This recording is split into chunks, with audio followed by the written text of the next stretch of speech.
Continuando os estudos sobre substâncias orgânicas, aula de hoje, ácidos nucleicos. Ácidos nucleicos, então, DNA e RNA. Bom, onde eles estão? Nós somos formados por muitas células. Dentro das células tem o núcleo celular. E é dentro deste núcleo onde estão os cromossomos. Se eu puxar uma molécula de cromossomo, eu tenho então a molécula de DNA. E nós vamos entender um pouquinho dessa conformação. Por que ela é assim de voltinha? Por que ela é assim, então, essa chamada dupla hélice, tá? Nós vamos ampliar e ver do que essa estrutura é formada, certo? Bom, e por que tem o tal RNA? Bom, no DNA ele contém os genes. Cada pedaço desse DNA aqui tem informação genética. Então, um gene tem a informação para codificar uma proteína, uma característica hereditária, uma doença, enfim, nós temos milhares de genes nos nossos cromossomos que compõem, então, o nosso genoma. Bom, essa informação desses genes precisam ser codificadas para haver a formação, a produção das proteínas. Mas o DNA, ele fica guardadinho aqui dentro do núcleo, ele não sai do núcleo.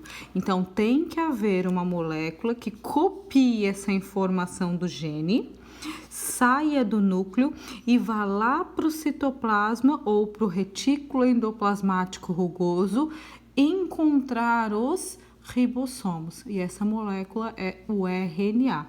Então, o RNA, ele transcreve a informação do gene do DNA, tá? Então, vamos lá.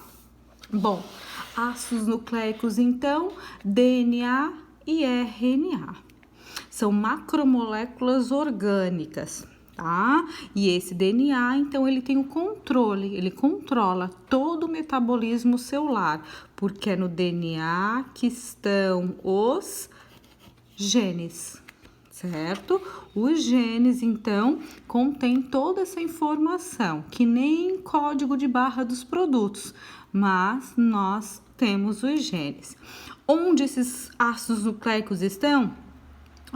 Dentro do núcleo das células eucariontes, como a professora estava mostrando, dentro também de algumas organelas, mitocôndria e cloroplastos, por incrível que pareça, e também em bactérias, seres procariontes espalhados. Esse DNA vai estar espalhado pelo citoplasma, tá? Bom, ácidos nucleicos são formados por unidades menores chamadas nucleotídeos. Então, os nucleotídeos são as menores unidades do DNA. Olha só essa imagem de volta. É como se eu pegasse cada pecinha colorida dessa, é um nucleotídeo. Então, o DNA e o RNA, ele é formado por unidades menores dos nucleotídeos. Cada pecinha dessa, que nem um joguinho, que as pecinhas, então, se encaixam. Os nucleotídeos se encaixam, se complementam. E daí formam essas macromoléculas orgânicas, os ácidos nucleicos, tá? Bom, se eu pegar uma pecinha, eu tenho a estrutura do nucleotídeo, formado então ainda por mais 3 estruturas que estão aqui: fosfato, pentose e uma base nitrogenada. Então, agora nós vamos ver um pouquinho desses nucleotídeos e essas diferenças, tá? Bom, então vamos lá.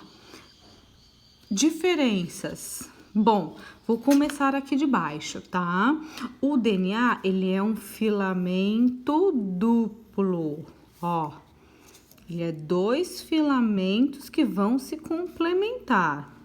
Já o RNA é um filamento simples, é como se fosse só um lado. Por quê?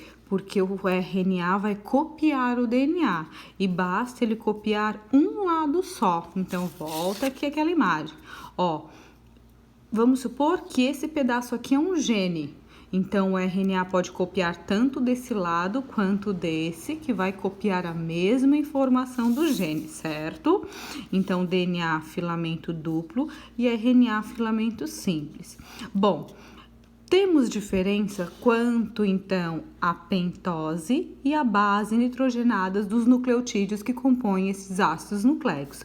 O fosfato é sempre o mesmo, mas base nitrogenada e pentose mudam, tá? Então, vamos lá.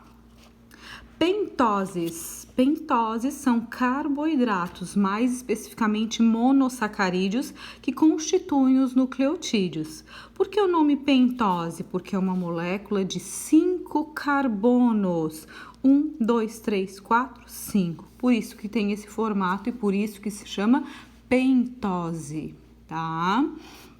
Bom, no DNA, a pentose se chama desoxirribose, por isso que o DNA é chamado ácido desoxirribonucleico, certo? E o RNA, a ribose, é a pentose, então a pentose do RNA é a ribose, então ele é chamado ácido ribonucleico, tá? Bom, e quanto às bases nitrogenadas? Bases nitrogenadas são essas pecinhas em colorido. Como assim, professora, pecinhas em colorido? São essas pecinhas aqui, ó, que se encaixam. Elas são chamadas bases nitrogenadas, tá? No DNA, nós temos 4. São elas adenina, timina, guanina e citosina. Certo? Então, compondo as bases nitrogenadas do DNA, nós temos esses 4 tipos. Já no RNA, nós também temos 4, mas muda um pouquinho. Nós temos a adenina, nós temos uracila ao invés da timina, guanina e citosina. Bom, agora chegamos a um ponto muito importante, complementariedade das bases nitrogenadas. Essas bases nitrogenadas, então, elas se complementam, elas se correspondem, na qual adeninas sempre se liga a timina, timina sempre se liga a adenina, e guanina sempre se liga a citosina, e citosina sempre se liga a guanina, sempre nessa ordem. Então, imaginem que aqui em rosa é a adenina, em laranja é a timina. Sempre vai ser assim, ó, rosa com laranja, rosa com laranja, rosa com laranja, rosa com laranja, sempre assim. Imaginem que roxo é guanina e amarelo aqui é citosina. Roxo com amarelo, roxo com amarelo, roxo com amarelo. Sempre há correspondências. Então, aqui eu desenhei como se fosse um DNA, como se eu abrisse ele e aqui eu tenho um filamento, aqui eu tenho outro. Então, por complementariedade das bases nitrogenadas, se eu tenho um lado, eu vou saber o outro. Então, se um lado é a adenina, se liga a timina. Guanina se liga a citosina. E agora, como fica o restante? Então, timina se liga a adenina, timina a adenina. Ó, aí depois eu posso falar só a abreviação. Ó, A com T, C com G, A com T, G com C. Então, sempre A com T, T com A, G com C, C com G. Bom, e o RNA? Ó, vamos supor que é preciso fazer uma proteína e esse aqui é um gene. E o RNA vai copiar um lado aqui.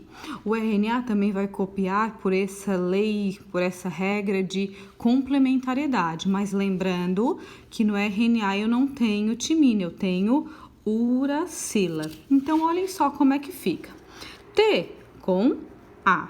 G, quer dizer, C com G. Agora o A. A com U, não timina, uracila. A com U. T com A, G com C, T com A e C com G. Sempre nessa ordem, certo? Bom, beleza então. Diferenças quanto à base nitrogenada e quanto às pentoses. Agora, vamos falar especificamente do DNA. Então, o DNA é dito essa dupla hélice, na qual há 2 filamentos que se complementam.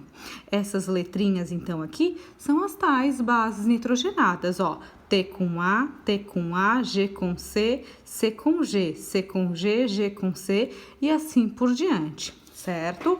Se eu ampliar essa imagem aqui, eu tenho essa aqui. Ó, evidenciando as bases nitrogenadas, a pentose e o fosfato. O fosfato é sempre o mesmo, a pentose do DNA é a desoxirribose, tá?